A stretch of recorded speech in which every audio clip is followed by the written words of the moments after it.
Hey folks, Jamie Cats here, on a budget, Texas. Cannonball Cats here, getting ready to perform another custom 1022 build.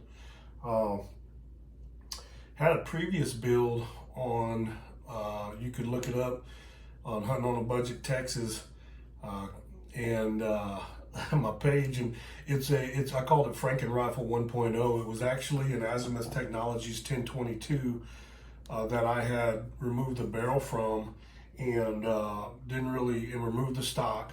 Still utilized the action, still utilized the bolt and all, but ended up putting a Kid Innovations barrel on it and a Victor Company Titan stock on it. But I recently got my hands on a Volquartsen Summit 22, and so I decided to take the Volquartsen and rebuild it with the actual Kid barrel. Let me pull it out here and show you. And I went ahead and put it on the Victor Titan stock, and this is the Volquartsen Summit 22 with the Kid Innovations 18-inch stainless non-threaded barrel and a Vortex Venom rifle scope. So anyhow, let me put this back here right quick, and we'll get back.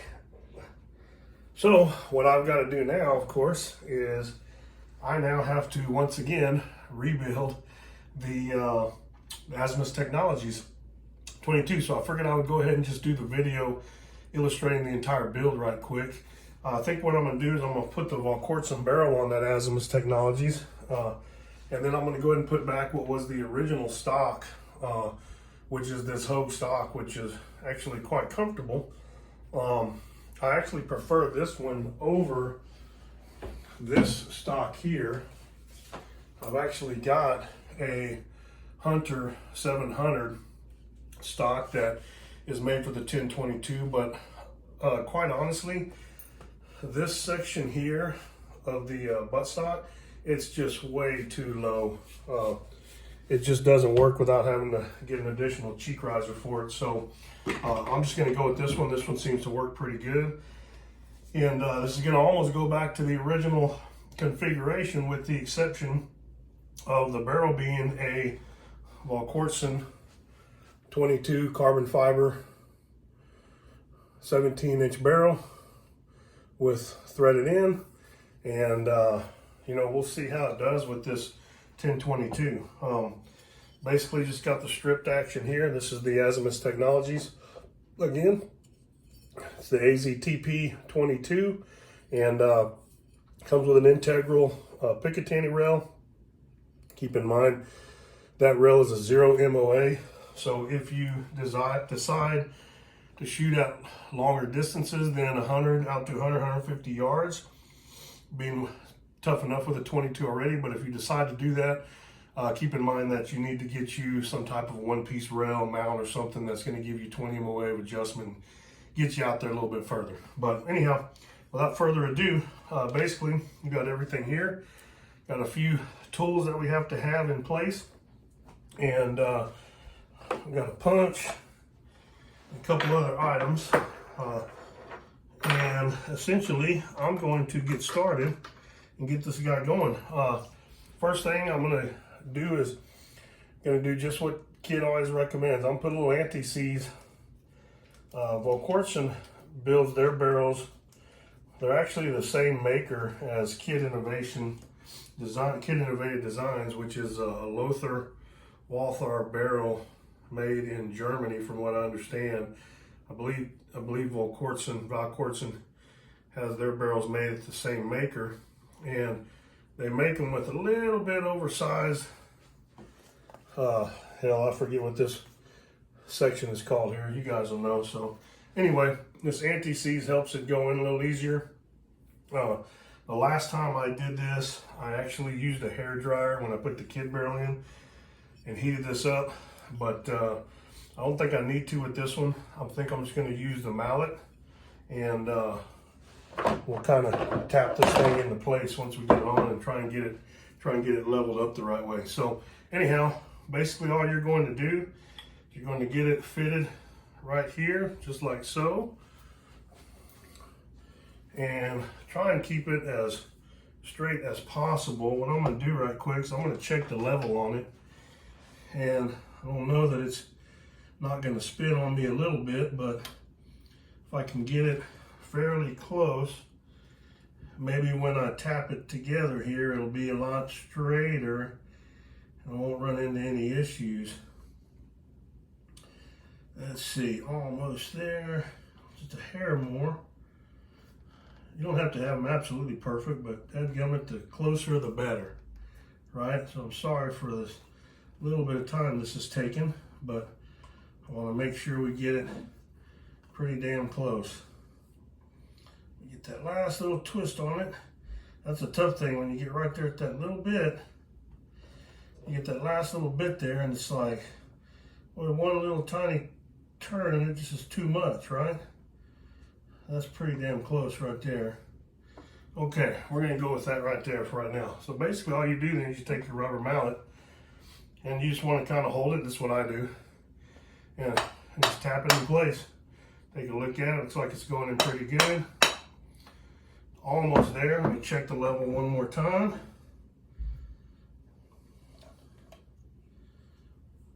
Damn, it's really close right there. So let me go ahead and tap it in. You'll know when it's in all the way because you'll see it sets and it seats pretty good.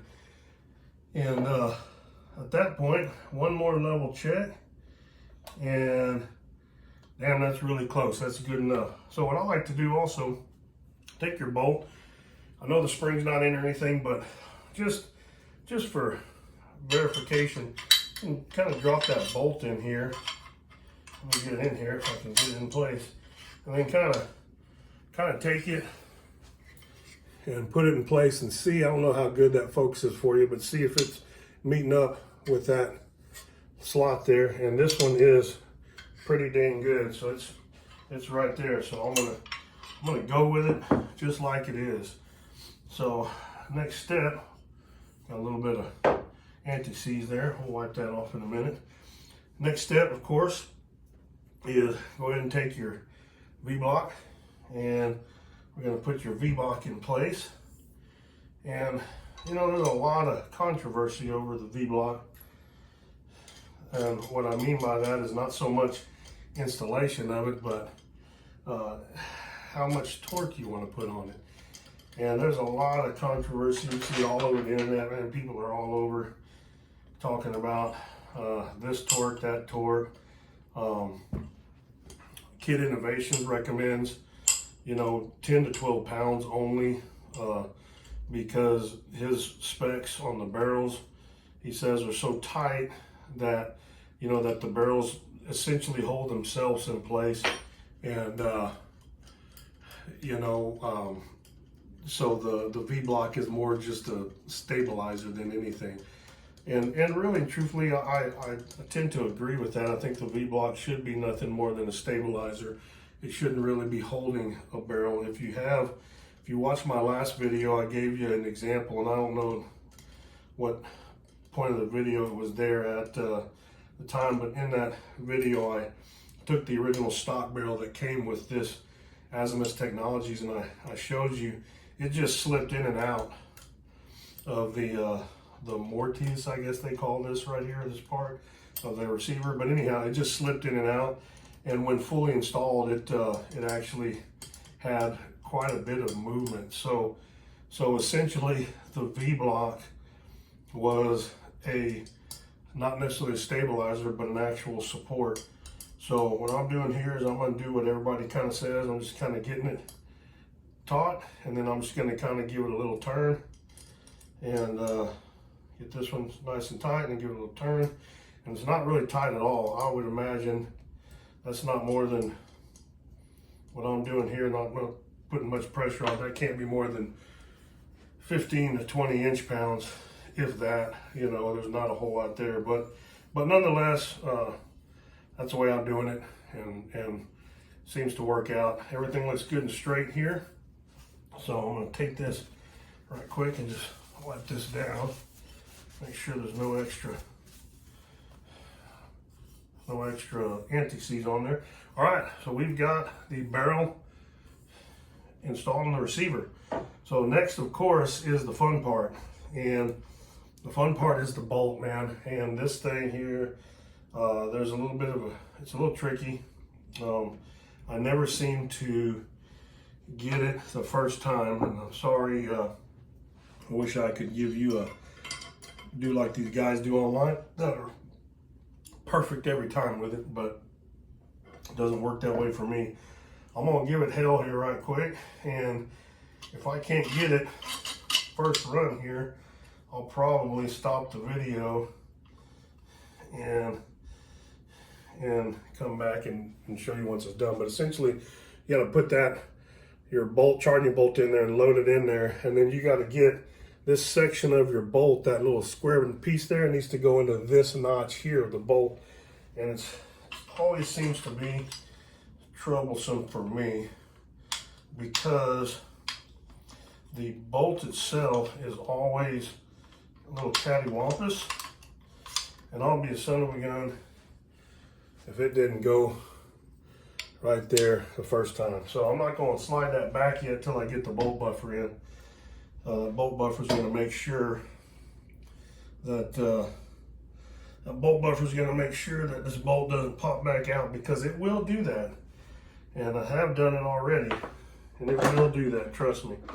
So this one's also a little tricky because the buffer I have, it's a Kid Innovative Designs buffer, but it comes with a little piece here, and then it comes with a pin that goes through it. So you essentially have to install this in your bolt buffer here in place. This soft piece, you got to kind of get it fitted in place before you put your pin in there, and it can be quite challenging, but I'll be damned if it went right in. And this is, maybe I'm just lucky I'm shooting a video, and then there's the pin that goes through and stabilizes it, and essentially lets your bolt run like that. And I did check it again, and it is closing properly. Looks like everything's set up properly. So last but not least, got the trigger to put in. Of course, I originally had just a Ruger, just a cheap old Ruger trigger pack that came with it originally, and I went with a Volquartsen with the auto bolt release, and man, what a trigger. Comes in at 2¼ pounds, not adjustable, but it's got very, let me see if I can show you here, very little creep. I mean, just a little bit, which I like. Almost makes it feel almost like a 2-stage, and then you hit the backbone right there, or your breaking point, and then it just breaks clean, just like that, and there is no over travel. So that is just a really good trigger. Man, I got this real cheap on eBay from Volquartsen. It was a blim model, supposed to be nickel boron. Maybe you can see, I don't know if you can see the different coloration between this panel and this. Came out miscolored. Everything else was perfect on it, but got it for well over a 30 to 40% discount on their actual price. So check them out as far as their parts go when it comes to blim parts and everything. They carry the full warranty. Basically got to put this pin in here. They carry the full warranty, and from Volquartsen, and you get the same part. You know, you just not going to look perfect, you know what I mean? But hey, if everything looks perfect, then I wouldn't be as ugly as I am. So there you go. All right, we are installed. Let me get this last piece in here. Get it on there being flush. All right, so here it is, folks. There is Azimuth Technologies with a Volquartsen 22 long rifle carbon fiber barrel and a Volquartsen trigger, and we're going to put it back into this action, or excuse me, this stock. I'm sorry, not action.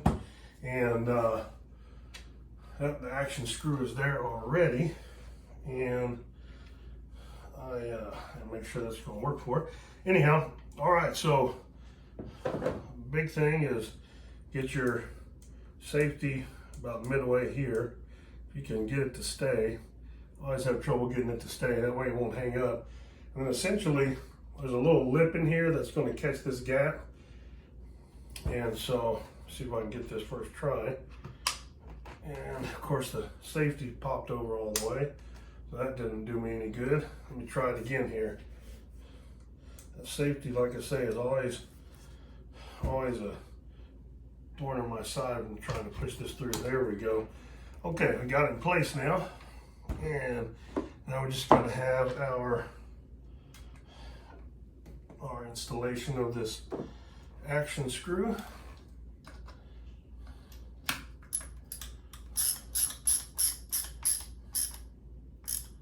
Okay, don't make that very tight there.